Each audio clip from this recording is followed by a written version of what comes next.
madaxweynaha qaranka jamhuuriyadda Soomaaliland mudane Axmed Maxamed Maxamuud Silaanyo ayaa maanta qasriga madaxtooyada ku qaabilay waftigii ka socday waddanka Kenya gaar ahaan baarlamaanka waddanka Kenya maalintii shalay soo gaadhay dalka Soomaaliland. Madaxweynaha ayaa kulankan soo dhaweynta ay u sameeyay waftiga ballaaran ee ka socda dalka Kenya waxa ku helinayay madaxweynaha ku-xigeenka qaranka jamhuuriyadda Soomaaliland mudane Cabdiraxmaan Cabdilaahi Ismaaciil Saylici, wasiirada wasaaradaha arrimaha dibadda, ganacsiga, macdanta iyo tamarta. kulankan oo saxaafadda dibadjoog ka hadlaya markii uu soo dhamaaday waxa warbaahinta la hadlay wasiirka wasaaradda arrimaha dibadda iyo iskaashiga caalamiga Soomaaliland mudane Maxamed Biixi Yunis, waxaana uu ka warbixiyay kulankan maanta oo madaxweynuhu la qaatay waftigan ka socda baarlamaanka Kenya iyo waxyaabaha laga wada hadlay. waxaana uu wasiirku sheegay in qodobada ugu weyn ee waftigan ay ka wada hadleen ay ka mid yihiin in waddanka Soomaaliland iyo waddanka Kenya xiriirka ka dhaxeeya oo ah mid qadiimi ah la xoojiyo, in waddanka Kenya uu ka qayb qaato aqoonsiga Soomaaliland, in madaxweynaha waddanka Kenya Uhuru Kenyatta uu dalka booqasho ku yimaado, iyaguna geestooda ay dalbadeen in madaxweynaha jamhuuriyadda Soomaaliland mudane Axmed Maxamed Maxamuud Silaanyo uu booqasho ku yimaado waddanka Kenya.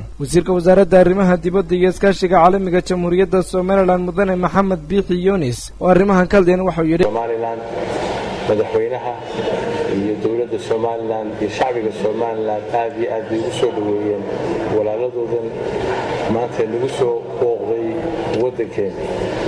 cilaaqaadka Kenya iyo Soomaaliland waa cilaaqaad caqiim dheer oo muddo badan jiray oo taariikhi ah. waxaan halkan ku wada hadalnay maanta waftiga halka madaxtooyada dhexdeeda inay labada wadan ee walaalihii waxyaabo badan wada qabsadaan. dawladda Soomaaliland aad iyo aad bay u cambaaraysay dhibaatadii qaraxii ka dhacay Westgate.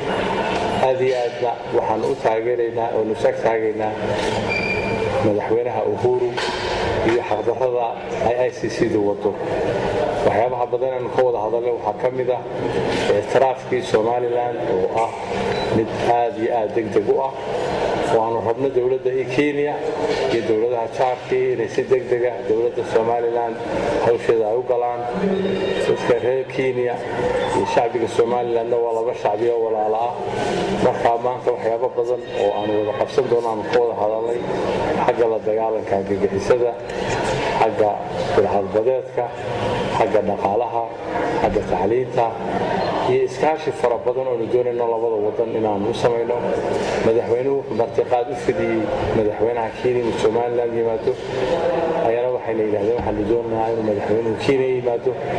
waxaan doonaynaa cilaaqaadka labada wadan inay cilaaqaad jira oo dheer oo wada qabsiga ka dhaxeeya uu noqdo. geesta kalena waxaa iyaduna halkaasi ka hadashay xildhibaanada waftigani hogaaminaysay, waxayna sheegtay inay markastaba diyaar u yihiin sidii ay waddanka Soomaaliland ula shaqayn lahaayeen, kana markhaati kacday in xiriir soo jireen uu ka dhaxeeyo waddanka Soomaaliland iyo waddanka Kenya. kulana waftigan ka socda dalka Kenya ayaa waxay maanta booqasho ku tageen wasaaradda arrimaha dibadda iyo iskaashiga caalamiga Soomaaliland, iyadoo halkaasina uu si weyn ugu soo dhaweeyay wasiirka wasaaradda arrimaha dibadda iyo iskaashiga caalamiga Soomaaliland Maxamed Biixi Yunis, wasiirka wasaaradda qorsheynta qaranka Dr. Saad Cali Shire iyo wasiirka wasaaradda macdanta iyo tamarta. ugu dambeyntiina waftigan ayaa booqday xarunta aqalka baarlamaanka jamhuuriyadda Soomaaliland, waxaana halkaasi ku soo dhaweeyay gudoomiye ku-xigeenka labaad ee golaha wakiilada Soomaaliland iyo mudanayaal ka mid ah labada gole baarlamaan ee wakiilada iyo guurtida. Cabdiraxmaan Ilbixirsi, telefishinka madaxa bannaan ee Bulsho TV, magaalada Hargeysa.